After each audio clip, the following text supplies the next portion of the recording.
Good morning and thank you for joining us. I'm Spencer Tillis. And I'm Giselle Espinales. And this is the Delmarva Sports Insider. In this week's episode, Sussex Tech was looking to advance to the second round of the state tournament, but could the Ravens come up with a win against the defending state champs? Playoffs also happening in soccer. Indian River coming in as the underdogs against Caravel in the state semifinals. Were the Indians able to pull off the upset? We'll let you know a little later in the show.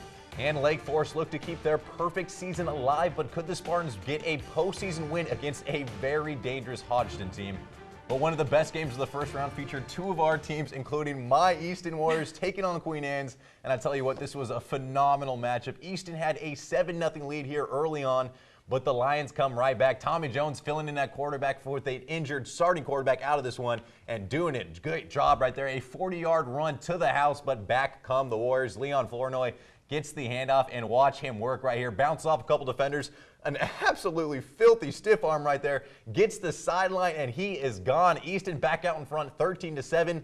And let's go to the fourth quarter now. The Lions back on the attack, and they retake the lead under 3 minutes to play. Brendan Kavanaugh takes it straight up the gut. And the Warriors trying to find an answer. Just 25 seconds left, facing 4th and 10. Jalen Mahoney finds Steve Carlson, the tight end, on a great leaping catch. Extends the drive, but the clock is ticking. Very next play, Moynier finds Dre Stevens, shakes 2 tackles, and are you kidding me? Takes it to the house on a miracle play. The Warriors win an absolute thriller, coming back to take it 21-14 the final. Sideline was going nuts in that thing, and I tell you what, you can't drop a playoff game any better than that. How about these Easton Warriors? I mean, that was coming off 2 weeks ago. They got smashed up in Queen Anne's, 35-7. I know they didn't have their quarterback, Bradley Harmon. That guy is phenomenal, and it definitely hurt Queen Anne's out there. But talk about the resiliency of this team after dropping their last couple of ball games to come back and win this one. It was actually just incredible to watch right there. I mean, Spencer, all season long, you've been on the Easton Warriors bandwagon, and on Friday night, they delivered. I still can't believe they won. I knew they were a good team, but I definitely thought Queen Anne's was the better team in this matchup. Easton defeat Queen Anne's for the first time since 2003. They ended an 11-game losing streak against the Lions. Talk about perfect timing. All it took was till that very last play, right? And that's all it took. That was amazing. And we are going a little up north. Kent Island taking on Falston.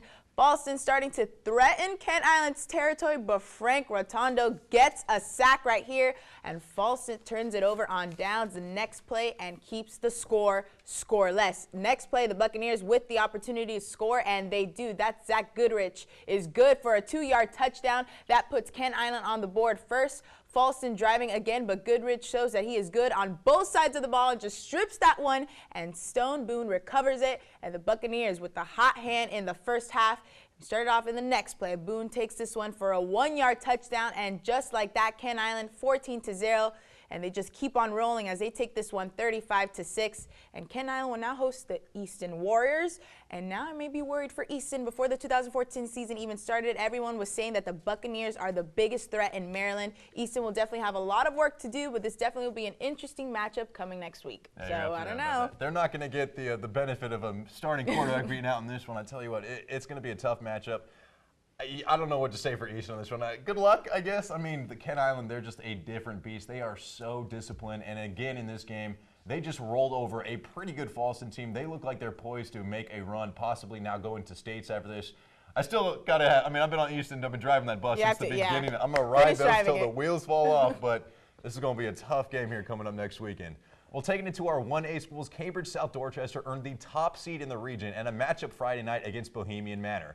First quarter, and James Smith gets it on the sweep to the left side, gets a couple blocks in front of him, shows the patience, and then turns it upfield for the touchdown. That one good from 20 yards out. He made it 14-0 home team, but they weren't done yet. This time it's Emery Longus on the stretch play to the left, and he is good from a couple yards out. The defense would then just take over this ball game. The Eagles fumble the pitch here on the option. Raheem Johnson scoops it up from 41 yards out. Not a tackler in sight. Good for a touchdown right there.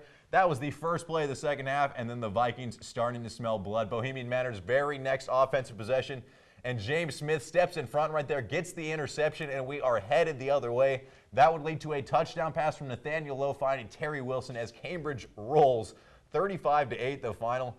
And that one was actually a little bit closer than what it might look like in the final. I mean, it was only 14-0 at half. But I don't know what Coach was telling those boys at halftime. I don't know what was in the water right there because they came out a different team that second half. They forced 3 turnovers in 5 offensive possessions from the Eagles. 3 and 5. I mean, that is ridiculous. The defense took over this game, and the offense responded from that, and it ended up being a serious blowout. And I tell you what, they looked really good there towards the end. I mean, talk about an easy game for the Vikings in the end. You know, it's the regular season record does not count. Everybody goes in 0-0, and for Cambridge South Dorchester, they were ready to play and pretty much dominated on both sides of the ball. But to shout out Bo Manners for 3 quarters, it was defense that won games and could possibly win a championship for the Vikings. Yeah, now there's just 1 win away from that, going to states. I know, and another big game on Friday night was number 3 Kent County facing number 2 Harvard de Grace, and this game went into double overtime. The Kent County Trojans advance in a 40-34 win. They will travel to Cambridge South Dorchester for the 1A East Regional Final. And that one is going to be a ton of fun. Big rivals right there meeting up in playoffs. I mean, you can't ask for anything other than that. Nope. All right, we're going to take our first quick commercial break, but coming up next, we're going to take things over to Delaware, where we had 3 more teams competing in the state playoffs, that is, and trying to all make it to the second round. How you doing? I'm Matt Griffith from Easton High School, head varsity football coach. You're watching the Delmarva Sports Insider.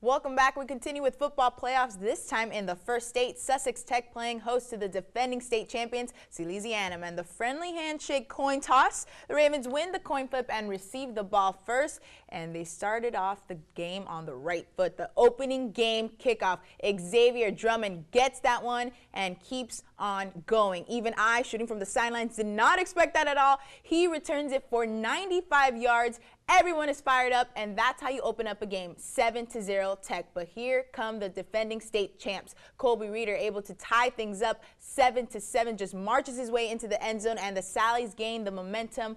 A big drive here for the Ravens on how they respond, but Drummond gets too close to a photographer and ends up running into him. He would be taken to the hospital, and the game would be delayed for 30 minutes. So we started back up in the third quarter. Sallies trying to extend their postseason, but in the end, it was all about Sussex Tech as they advanced, knocking down the defending state champions 33-27. And that 30-minute break reminded me of the 2012 Super Bowl, where the lights went out and San Francisco 49ers had the momentum leading into that. And we all know who ended up winning, the Ravens. Same goes here to this game. The Sallies had just scored and the momentum was in their favor. And after that, Sussex Tech just soared all the way through this victory. And the Sallies got a little too close for comfort in the fourth quarter, but the Ravens were able to hold them off for the huge win.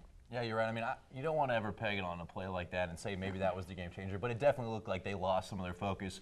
Or maybe that, I mean, the Ravens just got a lot more focus because of it. But at the end of the day, what really made this win impressive for me is that the Ravens did it without their biggest gun having a big day. I mean, Kenai Kane has carried that team throughout most of the entire season. He finished with just 1 touchdown, a pretty pedestrian game for his standards. I mean, he was averaging over 3 touchdowns coming into that one. Held to about just around 100 yards. I mean, he didn't necessarily have that breakout game, and that's kind of what I expected that he was going to need to have in order for that team to get the job done. But they picked up the slack. They did it without him, and now they're moving on. So more props to that team. And Lake Forest was looking to keep their perfect season going when they hosted an extremely dangerous Hodgson team Friday night. The Spartans were fired up for this one, coming in with a perfect 10-0 regular season mark, and things couldn't have started out any better for them. The snap goes over the head of Ray Jones on their opening possession, and Brian Thompson is there to scoop it up and takes this thing in from 60 yards out the other way for the score.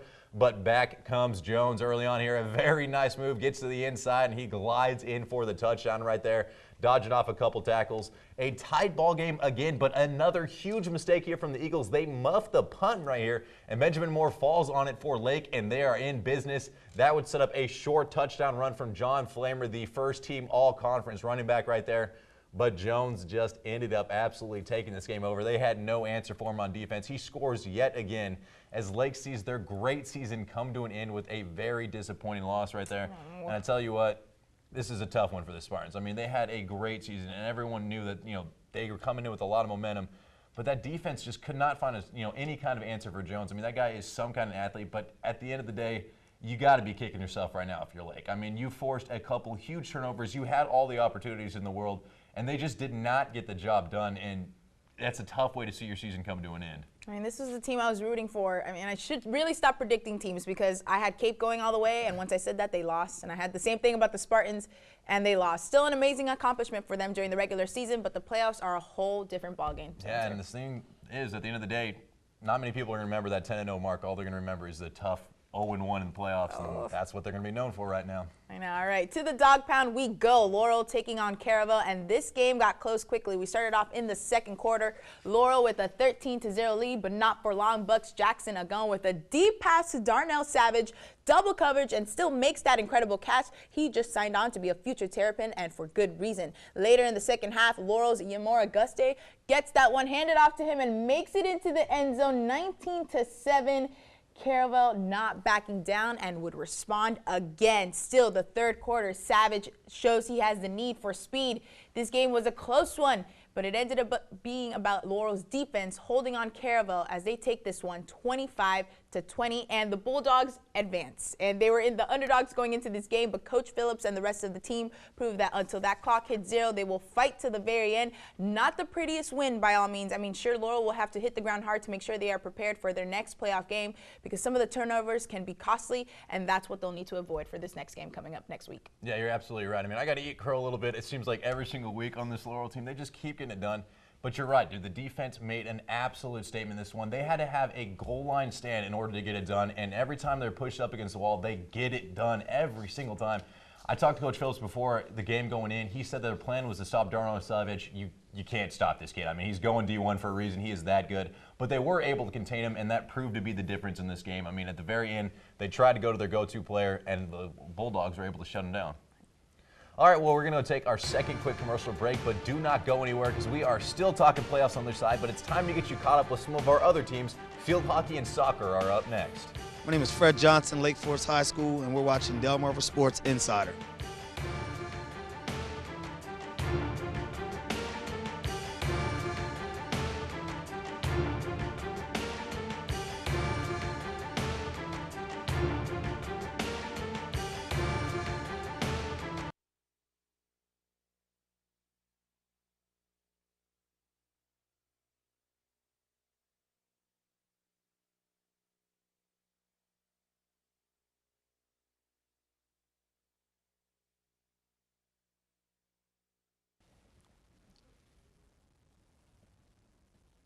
Welcome back. We are still talking sports, but it is time to take it to some of the national teams. That's exactly right, Spencer. The inconsistencies of the Washington Redskins continue to haunt them. Giselle, what can you expect Redskin faithful to expect this week? Hopefully a win, Trey. Guys, it seems like the Redskins have been all over the place. Today, Liz Clark from the Washington Post joins us to discuss this. Liz, head coach Jay Gruden has said for a while that once Robert Griffin III was healthy, he would immediately get his starting job back. Why so much backlash in that decision? The coach switched to the third-string quarterback, who was Colt McCoy, who led them back from a halftime deficit to win against Tennessee. And then, you know, most notably, he got the start and engineered a terrific victory with help by a great defensive effort against Dallas on Monday Night Football. So, I mean, the improbability of that victory and the excitement of that victory, I think, led some fans to believe, that he should stick with the hot hand with Colt. And I certainly understand that point of view. But, you know, Gruden would have been going back on his word had he not, you know, returned Robert Griffin to the starting job. Well, he had a tough loss when he started against the Minnesota Vikings, and now they face the Tampa Bay Bucks in a few hours, a 1-8 team. Some say that they need this win. What are some of the things that they need to fix in order to get the W? Redskins are now at 3-6. They're at the bottom of the NFC East, along with the Giants, I believe, but have lost the tiebreaker. So for sure, this is a game they need to win. So on the offensive side of the ball, Washington was reasonably good, and Griffin, I thought, did as good a job as could be expected for a quarterback who had missed 5-6 weeks with an injury. Offensive side of the ball, just, minimize the turnovers or ideally eliminate the turnovers. So let's say they do get this win against Tampa. Given how bad the Bucs are, this should be an easy win for Washington. But let's talk about their hope. Is there any left to make the playoffs, or crazier things have happened? Irrespective of the playoffs, though, this is a really important season to finish strong because it's the first season for a new head coach in Jay Gruden. And above all, he really wants to evaluate and get a better feel for what kind of player Robert Griffin is, who he has at quarterback. And 2 games and a quarter isn't nearly enough to have a solid feel about that. So there's a lot that he needs to know as a first-year head coach about the players he's got to work with going forward. All right, let's see if Washington can pull off their magic and turn the season around. Thank you, Liz, for joining us. Guys, real quick predictions. Redskins blow out the Bucs 42-7. Come on. Wow. I don't know, man. That's a pretty steep score, first of all, but not exactly a marquee matchup this week. I mean, the teams are combined 4-14 coming to this one. I mean, I think the Redskins take it, but this is going to be some ugly football out there right now, especially with RG3 trying to get his flow back in. I think you got to watch out for Mike Evans, the Texas A&M wideout receiver that they got over the Bucs. He has been on fire lately, but I still think Washington takes this one somewhere around 24-17. Well, we all know this. RG3 spent some of his bye week in all places, Salisbury. I think that trip alone should bring him a little bit of magic. I do not usually do this, but I'm going Skins 31-21. Does that hurt a little bit as a Cowboys fan? It does hurt a tiny little bit. All right, we're going to go and take our final quick commercial break, but don't even think about going anywhere because coming up next, it's the best 60 seconds in sports. Our top plays of the week is up next. Hi, I'm Kristen Yingling. I play field hockey at James M. Bennett, and you're watching Delmarva Sports Insider.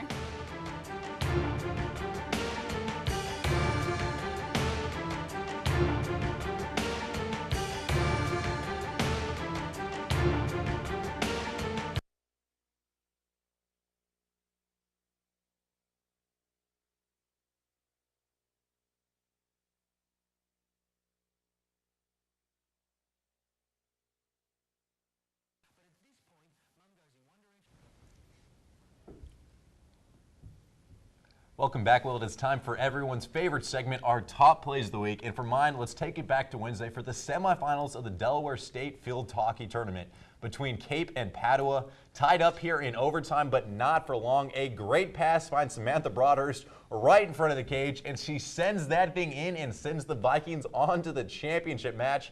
And as if winning a game in overtime wasn't enough, how about this? It also just so happened to be her birthday on that night. Wow. Awesome job. Happy belated. All right, my play comes from the Cambridge South Dorchester game. Look at James Smith go. Crazy footwork to avoid the defenders and makes it into the end zone. Just Swift. Let's see it in slow-mo one more time because it's just so beautiful. Look at this. Man's got some moves. Quick steps, gets to the outside. I mean, he read his block so well in that play. There you go. He definitely does. And my top play now, after completing the season-saving pass on 4th and 10, what does Jalen Money do after? Finds Dre Stevens from 41 yards out for the game winner with 15 seconds to go. This young man has ice water in his veins.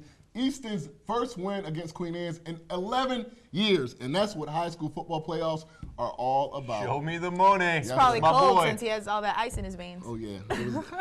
I guess. All right, well, that's all the time we got for you this week, but don't forget, if you're in Ocean City around Wednesday, be sure to stop by the Blue Hawks around 7 o'clock. That's a recording of this week's Ravens Wrap. I'm going to be a guest host again, so guys, you know I am really excited about that opportunity. All right, and remember to follow us on Twitter and check out our website, 47abc.com, and click the sports tab for your latest sports updates. Happy Sunday. Have a great day.